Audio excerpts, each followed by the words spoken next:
rakk yoo xam ni dama bëgg ku ne at mu ne donte da nga koy def benn yoon ci sa dund. di nga dem ba sa wërsëg dootoo xam nu mu toll. waaw. Pape xaw ma nag yéen a ngi déggam déedéet.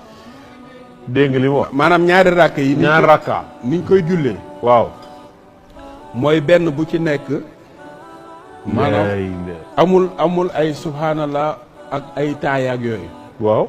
comme ni ngay jullee salaatul tasbih. noonu nga koy jullee mais fatiha ngay tari. boo ne allahu akbar da ngay tari fatiha ñetti yoon. boo rukkooxee nga tari fatiha ñetti yoon. nga jóg taxaw tari fatiha ñetti yoon. nga sujjóot tari fatiha ñetti yoon.